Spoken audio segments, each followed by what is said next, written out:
मुझे बताइए कि पार्लियामेंट 20,000 करोड़ का बनाना यह देश के पैसे की बर्बादी नहीं है। बच्चों के लिए स्कूल बनाना, अस्पताल बनाना और सड़क बनाना देश के पैसे की बर्बादी कैसे है?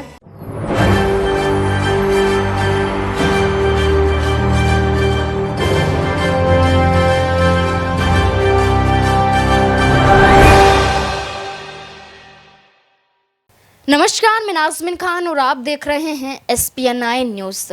नए संसद भवन को लेकर जब प्रधानमंत्री उनका उद्घाटन करते हुए नजर आते हैं तो यहाँ पर सीधे तौर पर राष्ट्रपति द्रौपदी मुर्मू का अपमान किया जाता है। यहाँ पर राष्ट्रपति द्रौपदी मुर्मू को ना तो न्योता दिया जाता है और ना ही उनके हाथों से यहाँ पर उद्घाटन करवाया जाता है, जिसके बाद तमाम विपक्षी पार्टियाँ ये कहती हुई नजर आती हैं कि हमारे देश के प्रधानमंत्री को सिर्फ अपनी तारीफें बटोरना सबसे ज़्यादा प्यारा है। हमारे देश के प्रधानमंत्री को सिर्फ ये चाहिए कि हर तरफ उनकी तस्वीरें लगी हों।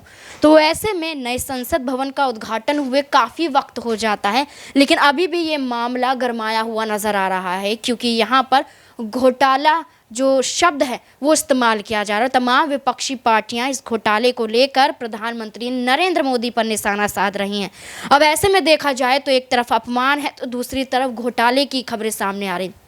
करोड़ों का घोटाला होता है और ये घोटाला कोई और नहीं बल्कि हमारे देश के प्रधानमंत्री नरेंद्र मोदी करते हुए नज़र आते हैं। और नए संसद भवन बनाने में जितना पैसा यहाँ पर लगा है वो सीधे तौर पर जनता का पैसा होता है, जनता की मेहनत की कमाई होती है, जिसे इतनी आराम से प्रधानमंत्री लगा देते हैं सिर्फ़ और सिर्फ अपनी तारीफ़ें बटोरने के लिए, सिर्फ़ और सिर्फ यहाँ पर अपने आप को दिखाने के लिए कि देश के प्रधानमंत्री ने एक नए संसद भवन बना दी है।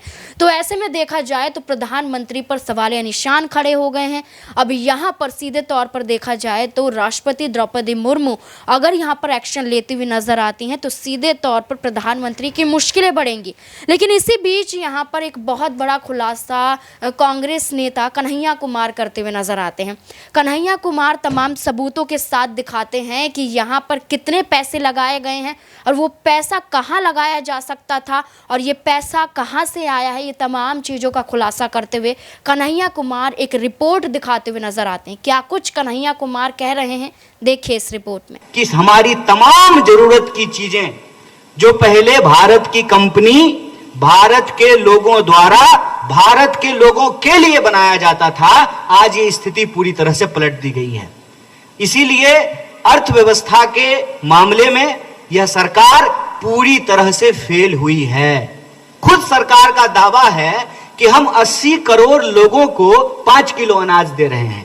इसका मतलब 80 करोड़ जो लोग हैं वो 5 करोड़ अनाज लेने की स्थिति में हैं। और जब वो 80 करोड़ लोगों को अनाज देते हैं तो कहते हैं कि मास्टर स्ट्रोक है। और जब भारतीय राष्ट्रीय कांग्रेस ओल्ड पेंशन स्कीम को लागू करने की बात करती है, महिलाओं को बस में फ्री पास देने की बात करती है, 10 लाख का इंश्योरेंस देने की बात करती है, तो कहते हैं कि रेवरी पॉलिटिक्स हो रहा है। आप मुझे बताइए कि पार्लियामेंट 20,000 करोड़ का बनाना यह देश के पैसे की बर्बादी नहीं है। बच्चों के लिए स्कूल बनाना, अस्पताल बनाना और सड़क बनाना देश के पैसे की बर्बादी कैसे है? अगर प्रधानमंत्री के लिए 8,500 करोड़ का हवाई जहाज खरीदा जा सकता है तो हमारे आपके बच्चों के इलाज के लिए अस्पताल में भी इक्विपमेंट खरीदे जा सकते हैं, सुपर स्पेशलिटी हॉस्पिटल बनाया जा सकता है। आर्थिक स्तर पर यह सरकार पूरे तरीके से फेल रही है। लोगों की आमदनी नहीं बढ़ी है और यह प्रति व्यक्ति आय बढ़ने का जो आंकड़ा है उसका हकीकत यह है कि दोस्त की संपत्ति बढ़ गई है और ये लोग दोस्त को ही देश समझ लिए हैं, इसीलिए दोस्त के आंकड़े को देश का आंकड़ा बता रहे हैं। हकीकत यह है कि इस देश में गरीबी रेखा से नीचे रहने वाले लोगों की संख्या बढ़ी है। 45 साल में बेरोजगारी अपने सबसे उच्चतम स्तर पे पहुंच गया है। महंगाई लगभग दोगुनी हो गई है। यूपीए की जब सरकार थी 450 रुपए में सिलेंडर मिलता था, अब 1200 रुपए में सिलेंडर मिल रहा है। महंगाई बढ़ी है, बेकारी बढ़ी है, लोगों की आमदनी घटी है और देश की संपत्ति को लूट करके अपने दोस्त के खजाने में पहुंचाया जा रहा है। एक सवाल बार बार विपक्ष ने पूछा है कि अदानी की सेल कंपनी में 20,000 करोड़ रुपया किसका है। इस सवाल का जवाब सरकार क्यों नहीं देती है। ये तमाम तरह की बातें कर रहे हैं, सब कुछ बोल रहे हैं। क्या कह रहे हैं कि अरे मोदी जी तो अब देश के नहीं विश्व के नेता बन गए हैं।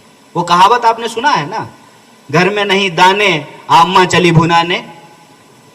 पहले देश का तो नेता बन जाइए, पहले देश के लोगों को जो वादा किया था उन वादों को तो पूरा कर दीजिए।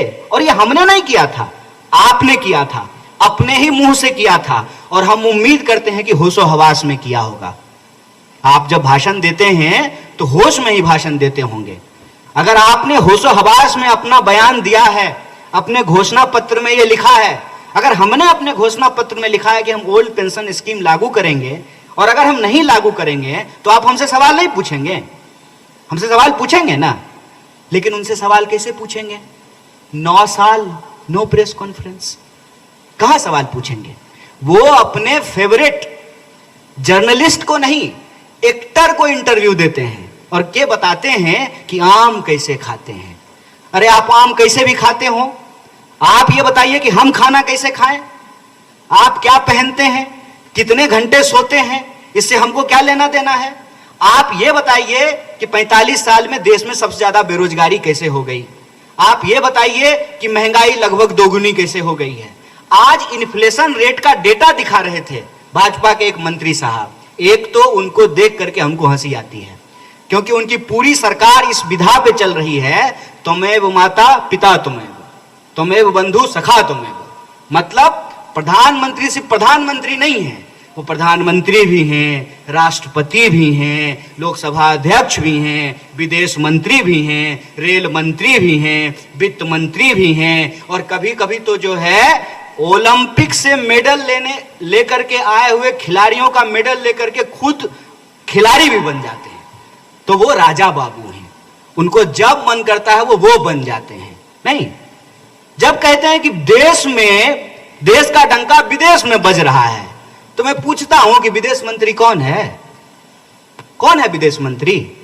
लोगों को यह सवाल अपने मन में पूछना चाहिए कि 2014 में हमने प्रधानमंत्री चुना कि वास्को डी गामा चुन लिया है। यह सवाल तो पूछना चाहिए ना। प्रधानमंत्री को तो मुझे लगता है कि कई बार यह भ्रम होता होगा कि अपने ही देश में पूरा इवेंटबाजी हो गया। जैसे कि आपने कन्हैया कुमार को सुना, सीधे उन्होंने यही कहा है कि घोटाला हुआ है और जनता का पैसा वहां पर लगाया गया है, और जो पैसा लगाया गया है वो यहाँ पर रोजगार में लगाया जा सकता था, वो पैसा यहाँ पर देश की स्थिति को सुधारने के लिए लगाया जा सकता था, वो पैसा जनता की भलाई के लिए लगाया जा सकता था। लेकिन हमारे देश के प्रधानमंत्री ने ऐसा नहीं किया है। अब इस पूरे मामले पर राष्ट्रपति का अपमान किया गया, राष्ट्रपति का सुना नहीं जा रहा है। द्रौपदी मुर्मू को दरकिनार करते हुए प्रधानमंत्री नरेंद्र मोदी नजर आ रहे हैं। अब इस घोटाले का खुलासा करते हुए अगर कन्हैया कुमार सारे सबूत दिखाते हैं, तो क्या ऐसे में जब यहाँ पर राष्ट्रपति की सुनी नहीं जा रही है, इस पूरे घोटाले का क्या पर्दाफाश अब राष्ट्रपति द्रौपदी मुर्मू अपने पद से इस्तीफा देती हुई करती हुई नजर आएंगी? क्या यहाँ पर अगर उन्हें भारतीय जनता पार्टी के खिलाफ बोलना है, तो क्या उन्हें पहले भारतीय जनता पार्टी को छोड़ना होगा, राष्ट्रपति के पद को छोड़ना होगा, उसके बाद ही यहाँ पर नरेंद्र मोदी के खिलाफ बोल सकती हैं? क्योंकि जब यहाँ पर नए संसद भवन के उद्घाटन को लेकर तमाम विपक्षी पार्टियों ने यह कहा कि राष्ट्रपति से माफी मांगनी चाहिए, तो हमारे देश के प्रधानमंत्री ने माफी नहीं मांगी। अब राष्ट्रपति द्रौपदी मुर्मू ने अपना मुंह भी नहीं खोला, क्योंकि उन्हें डर था कि उनका पद छिन ना जाए, उन्हें डर था कि नरेंद्र मोदी उनके खिलाफ एक्शन ना ले लें। लेकिन क्या अब यहाँ पर राष्ट्रपति द्रौपदी मुर्मू को अपने सम्मान का यहाँ पर एहसास होता हुआ नजर आएगा? और यहाँ पर अगर उन्हें भारतीय जनता पार्टी के खिलाफ बोलना है, तो सीधे तौर पर क्या वो अपने पद से हटती हुई नजर आएंगी? इस मुद्दे को लेकर आपकी क्या राय है, कमेंट बॉक्स में ज़रूर बताएं। धन्यवाद।